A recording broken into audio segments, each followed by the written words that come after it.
ГСП онлайн. Городские новости сейчас.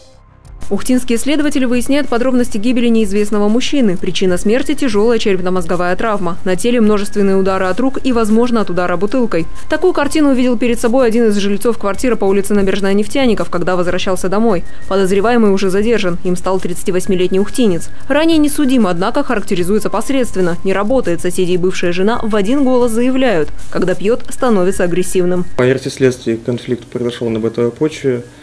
Мужчина, который подозреваемый, не отрицает, что они вместе пили с ним, но больше отдачи показаний отказалась в соответствии с 51-й Конституцией.